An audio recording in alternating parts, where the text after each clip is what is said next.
Thank you, Brian, Mimi, Whitney. Thank you for opting in for the free training. Super grateful.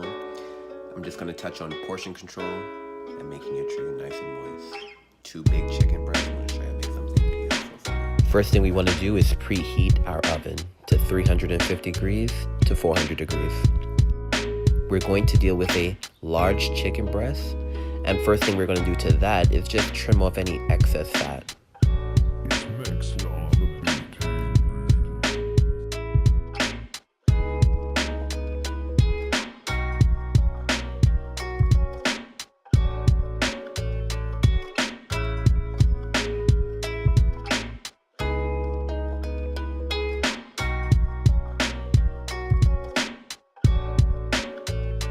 Now you want a relatively sharp knife to do this part right here. This is actually called butterflying, and it simply entails evenly cutting your chicken in half so you don't have to deal with cooking with a super thick piece of protein. On the topic of portion control, most restaurants serve 4 to 5 ounces of protein with any dish.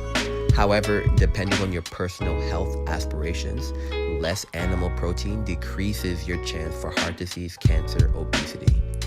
So 2 to 2.5 ounces of protein is a wonderful step in the correct direction.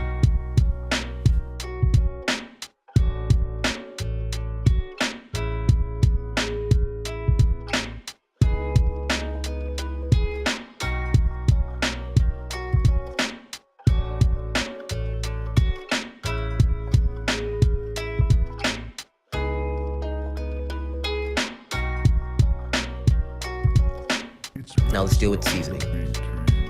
We're going to create a marinade with oil, salt, pepper, herbs, thyme and parsley to be very specific.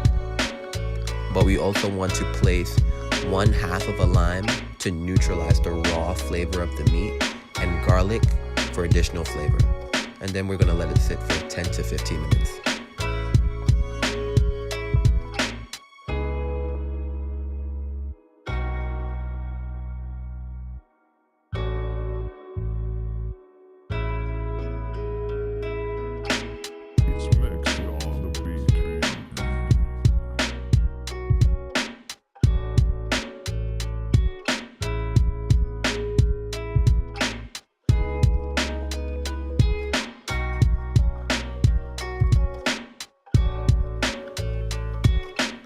While that's resting, while that's marinating, soaking up all the wonderful flavors, bring out your frying pan and heat up your oil.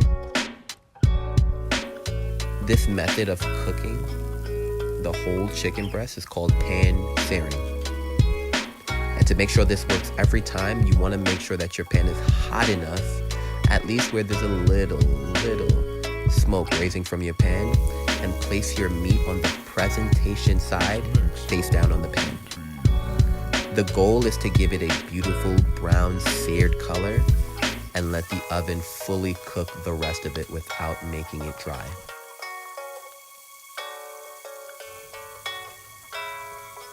And with the butterflied pieces of chicken, we are going to bread it and fry it. Now this is a disclaimer, guys. I kind of low-key messed up on the final touches of this piece of meat, so you're not going to see it at the end. Sorry about that.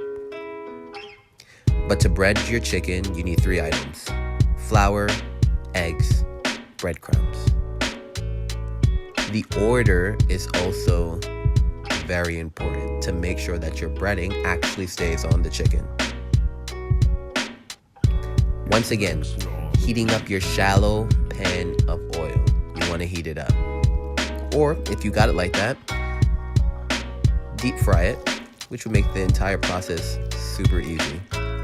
And make sure you hear that hard sizzle, which is a tell sign that everything is going to cook perfectly. Tongs usually cost 89 cents at Walmart, so make sure you grab a few of them and have them on hand when using any cooking project, just to move your protein within the pan, and just actually like flipping over your protein as well. Now let's check our full or our whole chicken breast. Have a rag or oven mitt on hand when handling hot pans, and So if you look at this, the chicken is actually perfectly cooked. When I press it, it's right in between firm and soft. If it was too soft, it would still be raw, and if it was too firm, it would be overcooked. And don't be fearful to test your protein with touch.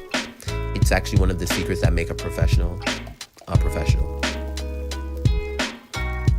So now it's time for the sauce.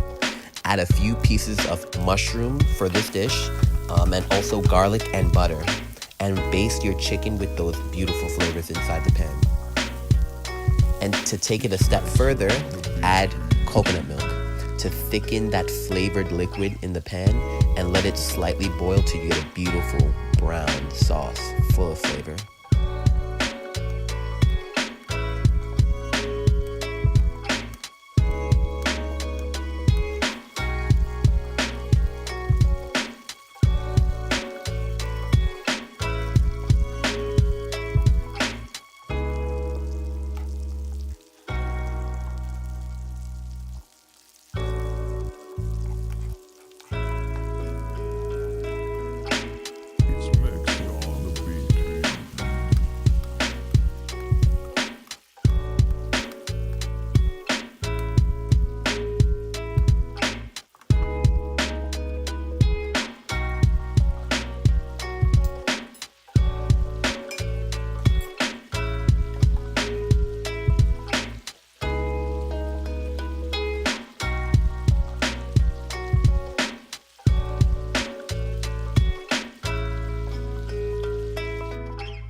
Now we're gonna slice your chicken on a bias versus cutting it straight down for presentation purposes.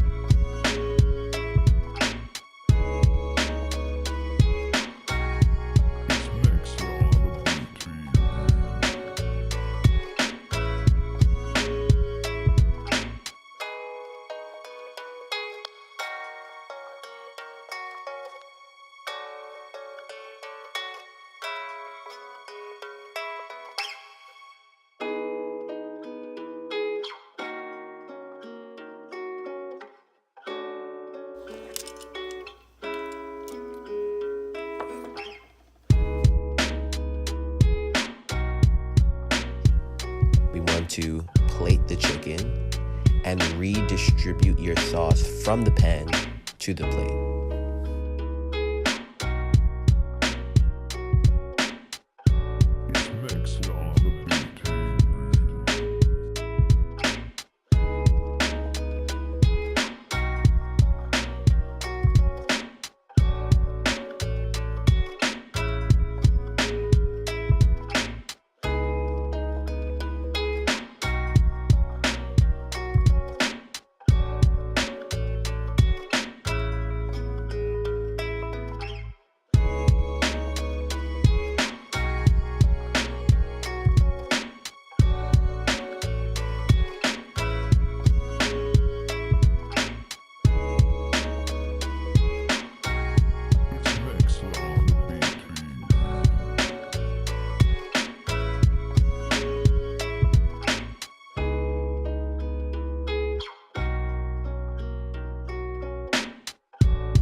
And once again, guys, on the topic of portion control, I used only a handful of cooked pasta, sauteed it with herbs, salt, pepper, oil, tomatoes. It was that simple. Guys, I hope you enjoyed this free training. Also wanted to thank you for actually opting in for the opportunity, and I want you guys to enjoy. Thank you.